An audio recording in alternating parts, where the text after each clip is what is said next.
Olá, irmãos e irmãs, a paz do bom Deus, sejam muito bem-vindos para mais um momento de meditação, para mais um momento em que nós nos encontramos com o Senhor, meditando, contemplando as Sagradas Escrituras. Sou o irmão Daniel Arcanjo, carmelita pequenino da comunidade Chuva de Rosas, e mais uma vez estamos aqui, perseverantes, permanecendo firmes na fé, desejando cada vez mais que a palavra do Senhor possa tomar conta de nossas vidas e nos transformar dia após dia, cada vez mais e mais e mais. Te convido a abrir seu coração, te convido a se confiar inteiramente na Santíssima Trindade e deixar que o Espírito Santo tome conta do seu coração, tome conta de nossas almas, de nossas vidas, nos iluminando para bem compreender tudo aquilo que vai ser dito e meditado hoje aqui na liturgia diária.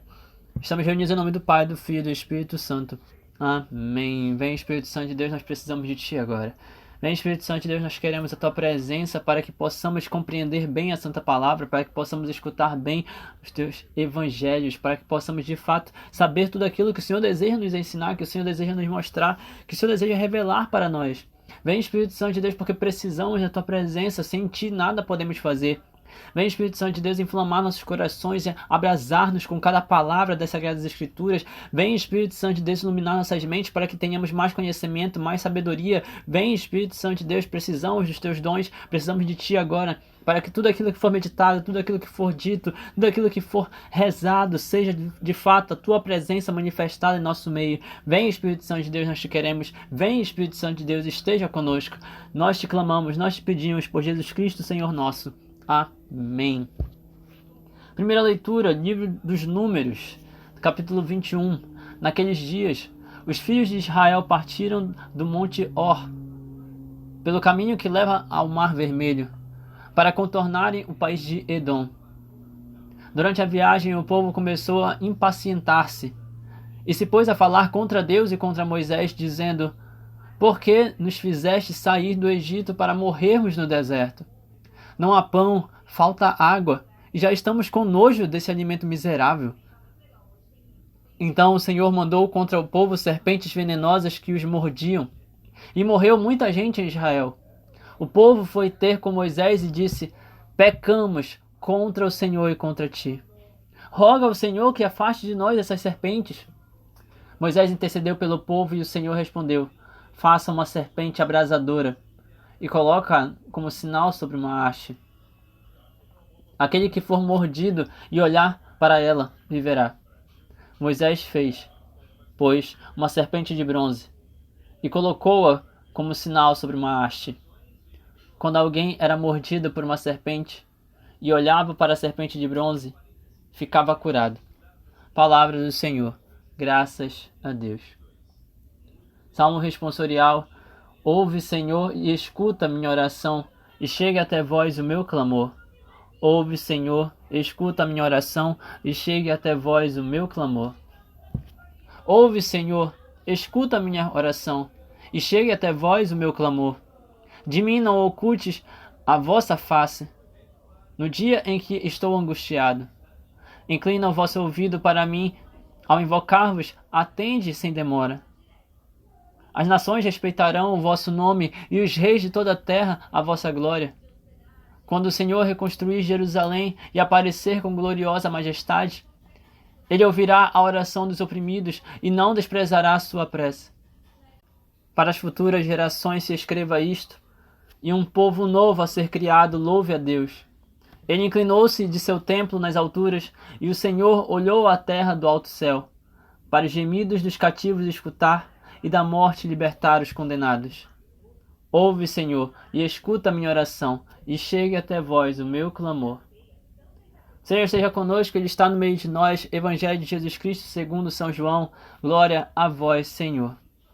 Naquele tempo disse Jesus aos fariseus: Eu parto, e vocês me procuram, mas morrerão no vosso pecado. Para onde eu vou, vocês não podem ir. E os judeus comentavam: Por acaso ele vai se matar? Pois ele diz: Para onde eu vou, não podes ir. Jesus continuou: Vocês são daqui de baixo, eu sou do alto. Vocês são deste mundo, eu não sou deste mundo. Disse-vos que hei de morrer nos vossos pecados, porque se não acreditam em quem eu sou, hei de morrer nos vossos pecados. Perguntaram depois: quem és tu, então? Jesus respondeu: o que vos digo desde o começo. Tenho muitas coisas a dizer a vosso respeito e a julgar também, mas aquele que me enviou é fidedigno. E o que ouve da parte dele é o que falo para o mundo. Eles não compreenderam que ele estava falando do Pai. Por isso Jesus continuou: quando tiverem elevado o Filho do Homem, então hei de saber que eu sou, e que nada faço por mim mesmo, mas apenas falo aquilo que o Pai me ensinou. Aquele que me enviou está comigo. Ele não me deixou sozinho, porque sempre faço o que é de seu agrado. Enquanto Jesus assim falava, muitos acreditaram nele. Palavra da salvação, glória a vós, Senhor. Que as palavras do Santo Evangelho perdoem os nossos pecados e nos conduzam para a vida eterna. Amém. Meus irmãos e irmãs, conexão, leitura e Evangelho, conexão Antigo e Novo Testamento, conexão Antiga e Nova Aliança, sinal claro de tudo aquilo que está sendo manifestado no Antigo Testamento e que Jesus vem para completar e confirmar no Novo Testamento. A primeira leitura de hoje nos convida a meditar em algo que eu acho muito interessante. Muitas pessoas, inclusive, chegam a confundir a ideia de que no início dos tempos, em Gênesis, Deus ele estava repudiando a serpente, porque a serpente é a representação direta do inimigo de Satanás. E aí, de repente, ele pede para que Moisés faça uma serpente no meio do deserto, e aqueles que olharem para a serpente encontrarão um sinal. Um sinal. E assim eles ficarão vivos. Todo aquele que olhar para a serpente, todo aquele que for mordido por essa serpente e olhar para a serpente sobre a haste, será vivo, vivificado. Poderá se manter vivo, digamos assim, diante de todas as situações dos venenos das serpentes, das víboras, dos venenos que são lançados contra eles, que foram lançados contra eles. E aqui, antes de adentrarmos de fato nesse símbolo, nesse sinal, destacar a primeira leitura, onde nós temos justamente os filhos de Israel, o povo de Israel, os hebreus, que estavam continuando sua caminhada pelo deserto. Agora eles estão partindo do Monte Or, pelo caminho que leva ao Mar Vermelho, e contornando o país de Edom. Durante a viagem, olha só o que a palavra vai dizer, versículo 4. Eles começaram a impacientar-se. E isso é algo que deve ser colocado em peso, em medida aqui para nós, porque no fim das contas, a falta de paciência, percebem, meus irmãos e irmãs, a falta de paciência, não esperar a vontade de Deus, não esperar o tempo de Deus, não esperar o momento em que Deus há de nos entregar a terra prometida, não esperar o momento em que Deus há de nos entregar a promessa, acaba por diversas vezes gerando inúmeras situações que podem ser bem pior para nós. Bem pior para nós, aqueles que não são pacientes no fim das contas, eles não conseguem esperar pela graça de Deus que está chegando, como já escutei várias vezes em diversas pregações, já escutei recentemente da irmã Maria Raquel. Ei, aquele que não consegue esperar, não tem capacidade para esperar a graça do Senhor, aquele que não consegue esperar, vai perder a graça do Senhor. Mas Deus capricha, Deus ele não se atrasa, ele não se apressa, Deus capricha no tempo dele de forma perfeita. É difícil confiar nisso, é difícil crer nisso quando nós não conseguimos minimamente ter uma vida de oração, quando nós não conseguimos esperar. É difícil crer em tudo isso, é difícil suportar a dor da espera. Eu sei que é, mas é na dor da espera que Deus vai nos transformando, nos projetando, Ele vai nos gerando um processo de conversão em nós e nos preparando para tudo aquilo que Ele há de nos entregar. E enquanto isso não acontece, nós nos preparamos. Nós nos preparamos. Eu mesmo estou passando por situações onde parece que nada dá certo, parece que as coisas não vão chegar, mas no fim das contas é somente Deus que está preparando a minha alma, preparando a minha vida para tudo aquilo que Ele me prometeu, e eu tenho certeza que Ele há de entregar. E o mesmo vale para cada um de nós, o mesmo vale para você, meu irmão, minha irmã. Aquilo que Deus te prometeu, Ele vai te entregar. Mas talvez você esteja passando por esse deserto, não à toa essa leitura está justamente na Quaresma. Talvez você esteja passando por um deserto onde Deus esteja te curando, te purificando, te limpando, te livrando de todos os males, armadilhas e situações pecaminosas, talvez. E Ele precisa tirar tudo isso de você para que Ele te coloque aquilo, para que Ele coloque em você aquilo que vem dEle. É necessário. O grande problema, meus irmãos e irmãs, é que em diversas situações, em diversos casos, nós somos como esse povo cabeça dura que estava caminhando pelo deserto. Olha o que eles vão dizer no versículo 5, contra Deus e contra Moisés: por que nos fizeste sair do Egito para morrermos no deserto? Não há pão, falta água, já estamos com nojo desse alimento miserável. Aquilo que Deus estava dando, eles chamaram de miserável. Vocês têm noção disso? Aquilo que Deus estava provendo, eles chamavam de miserável. Aquilo que Deus estava entregando, eles reclamavam. Aquilo que Deus estava dando para eles e purificando enquanto eles caminhavam no deserto, eles simplesmente murmuravam e até mesmo reclamavam em voz alta. Isso é problemático, meus irmãos e irmãs. Isso não é uma atitude de quem realmente caminha com Deus. No fim das contas, aquele povo não estava caminhando com Deus de fato.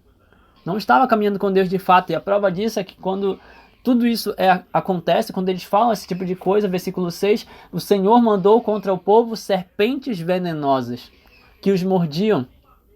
Porque Deus é mau? Não, porque para aqueles que fazem coisa errada, existem castigos. Para aqueles que fazem o que é certo, existem bênçãos.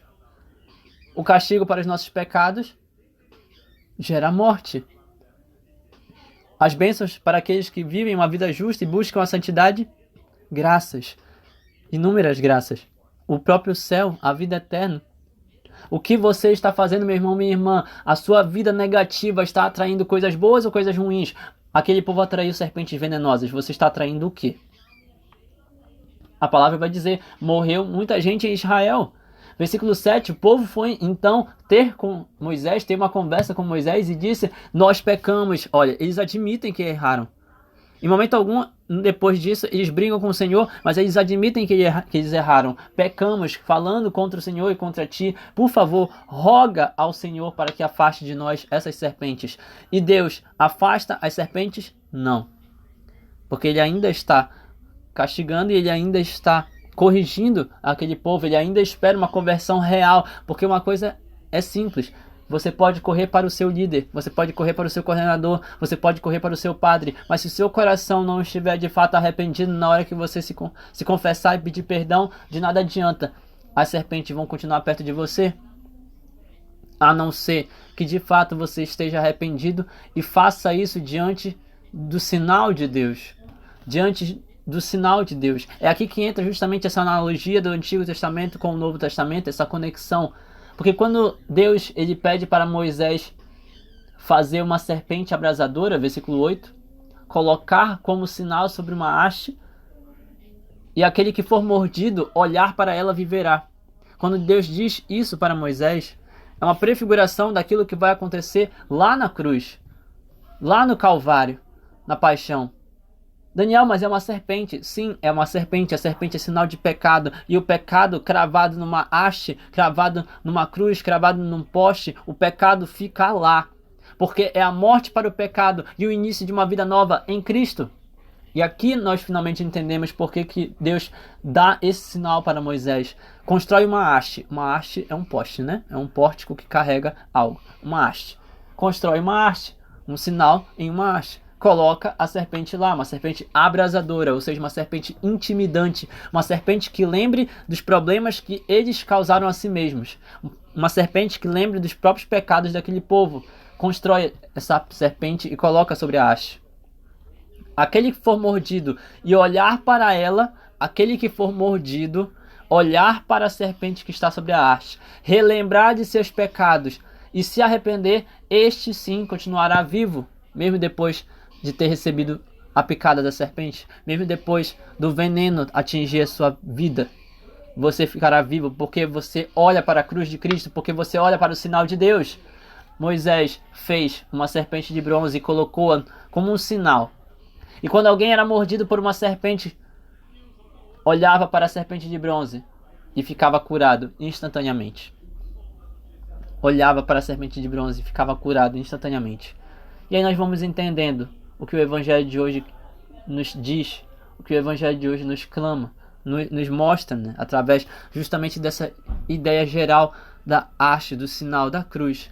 Mas antes de qualquer coisa, focando no Salmo também, é interessante pensar que os outros cantores, os outros salmistas que acompanhavam o templo de Jerusalém enquanto Davi era rei, Davi e Salomão também eram reis. Nós temos aqui então um clamor gerado e que inclusive se tornou oração tradicional da igreja. Ouve, Senhor, a minha oração e chegue até vós o meu clamor. Das emboscadas do inimigo, livra-nos, Senhor. As nações respeitarão o vosso nome e os reis de toda a terra cantarão a vossa glória. De mim não oculte a vossa face no dia em que eu estiver angustiado, necessitado, precisando de ajuda. Volte para mim, Senhor Deus. Eu clamo a ti. Ele inclinou-se, e aí o salmo ele se conclui, né? Aqui, especialmente, para as futuras gerações se escreva isto. Que todas as gerações futuras lembrem de tudo aquilo que aconteceu comigo, para que vocês também possam saber que Deus, de fato, ouve o seu povo. E o seu povo, a sua nova geração, a sua nova criação, possa louvá-lo. Mas nós temos o péssimo hábito de reclamar. Deus inclinou-se de seu templo nas alturas. O Senhor olhou a terra do alto céu, para os gemidos dos cativos escutar e da morte libertar os condenados. Meu irmão, minha irmã, talvez você esteja rezando todo santo dia e talvez você não esteja mais crendo que Deus é capaz de te ouvir, de ouvir a tua oração, mas creia, Ele está escutando. Ele inclina os seus ouvidos do seu templo nas alturas. Ele olha a terra do alto céu. Ele escuta os gemidos dos cativos, dos presos. E da morte ele liberta todos aqueles que foram condenados. Como está a tua vida hoje? E você está reclamando ou você está clamando ao Senhor? Como está a tua vida hoje? Está gemendo de oração, gemendo em orações inefáveis, gemendo para o Senhor ouvir que você está preso, que você está aprisionado, que você está amarrado, que você está necessitando de libertação? Ou você está simplesmente reclamando porque sua vida não dá certo de jeito nenhum, porque sua vida não vai para frente nem para trás, porque sua vida não avança, porque sua vida é isso, é aquilo, e você não consegue parar para louvar e continua preso, necessitando de libertação? Como você está, meu irmão, minha irmã? Como você está? Ouve, Senhor, e escuta a minha oração. Chegue até vós o meu clamor. Por favor, Senhor, faz a tua oração assim. Chegue até vós o meu clamor, Senhor. Escuta, adianta as preces. Adianta as bênçãos. Adianta. Faz aquilo que for da tua santa vontade, mas faz, Senhor, na minha vida. Eu necessito de ti, tu sabe das minhas causas, sabe das minhas situações. Por favor. Por favor. E aí aqui nós finalizamos esse sinal, né? Nós finalizamos esse evangelho, essa meditação, justamente falando do evangelho de hoje, que está tratando justamente do momento em que Jesus vai morrer. Mas, mais do que isso, acima disso, é um ponto muito específico. Jesus olhando para os fariseus, mestres da lei, que eram cabeça dura, assim como o povo no deserto, que não quis crer na palavra do Senhor, da mesma forma como aquele povo no deserto, que não conseguia de fato se movimentar ao ponto de rezar e adorar o Senhor Deus de forma genuína, mas ao contrário, era um bando de hipócritas. O que Jesus faz então? Eu vou partir e vocês vão me procurar, mas hei de morrer nos vossos pecados. Para onde eu vou, vocês não podem ir. E aí até o judeu se estranha, né? Ué, ele está dizendo que para onde ele vai, a gente não pode ir, ele vai se matar por acaso? E aí Jesus ele continua. Para onde eu vou? Jesus já está profetizando a condenação daquelas pessoas que, no fim das contas, só levavam o povo a pecar e a cair. Jesus está profetizando. Vocês são daqui de baixo. Vocês são daqui de baixo. Vocês são criaturas que, no fim das contas, só merecem o inferno. Vocês são criaturas que só merecem o purgatório. Vocês são criaturas que não conseguem alcançar o céu. Vocês são daqui de baixo. Eu sou do alto. Vocês são deste mundo, vocês querem as coisas mundanas, vocês querem as coisas fúteis, vocês querem as coisas que passam. Eu não sou deste mundo. Versículo 24. Eu estou dizendo a vocês que vocês vão morrer nos seus pecados. Porque se vocês não acreditam que eu sou, então vocês vão permanecer nos seus pecados e vão morrer com eles. E aqui tem um ponto, meu irmão, minha irmã, que eu acho simplesmente maravilhoso, que é o fato de Jesus dizer: se vocês não acreditam que eu sou, então hei de morrer nos seus pecados. Jesus ainda não está dizendo se vocês não acreditam em quem eu sou. Porque eles sabem quem Jesus é. Jesus é Yeshua, o filho do carpinteiro José. Conhecem a mãe dele é Maria, filha de Joaquim e Joaquim. Ué, o que ele quer dizer com isso? E aí os judeus ficam confusos, mais um motivo para os judeus ficarem confusos. E eles não conseguem compreender de fato tudo o que está acontecendo nesse sentido. Por quê? Porque quando Jesus fala, se não acreditam que eu sou, ele está também ligando com o Antigo Testamento, quando Moisés escuta a voz de Deus lá na sarça e Deus diz, Yahvé, Yehu-Havé, eu sou aquele que sou, eu sou, o grande eu sou, eu sou. Eu sou aquele que era, aquele que é, aquele que há de vir. Eu sou. Eu sou. Jesus está se conectando mais uma vez com o Pai. Inclusive a palavra diz isso. Quem és tu então? É justamente o que eu vos digo desde o começo. Tenho muitas coisas para dizer a respeito de vocês e a julgar também. Mas aquele que me enviou é fidedigno. Então não preciso fazer nada por enquanto. Mas tudo aquilo que vocês estão ouvindo de minha parte vem da parte dele. O que eu falo para o mundo vem da parte de Deus. E eles não compreenderam. Os judeus continuavam sem compreender o que Jesus estava falando. Não entendiam que Jesus estava falando do Pai Celeste. Por isso Jesus continuou, versículo 28. Quando vocês tiverem elevado o Filho do Homem, lembre-se daquilo que está na primeira leitura. A serpente elevada na haste. Aquele sinal no meio do deserto. Quando vocês elevarem o Filho do Homem, quando Jesus for elevado na cruz para a expiação dos pecados, então vocês vão saber que eu sou. Que eu sou. É quase uma forma de Jesus dizer, vocês vão saber que eu sou o Deus de vossos pais. Eu sou o Filho de Deus. Eu sou, de fato, aquele que veio do Pai.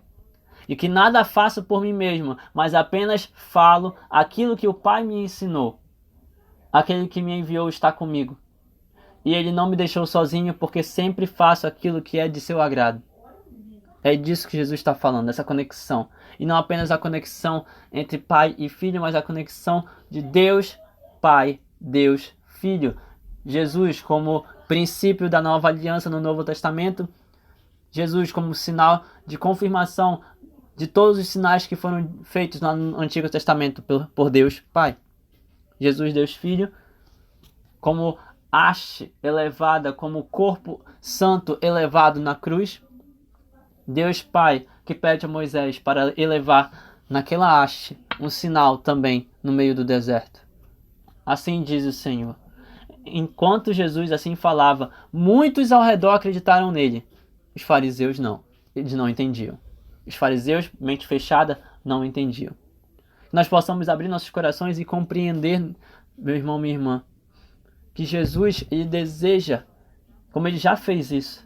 Jesus, naquela cruz, ele foi elevado como sinal para a expiação dos pecados. E ele deseja agora que nós possamos, de fato, olhar para a cruz e a todo instante querer, desejar perder essa vida e ganhar a vida eterna.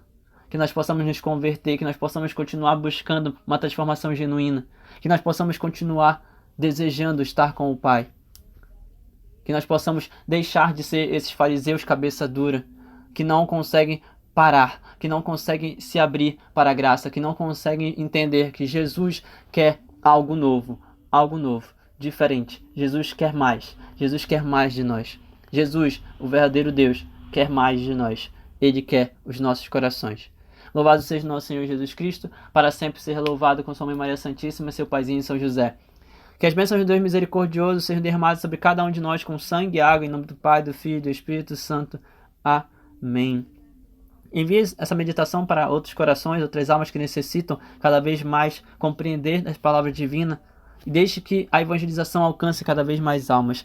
A paz do bom Deus permaneça em vossos corações e até o próximo momento de meditação na liturgia diária.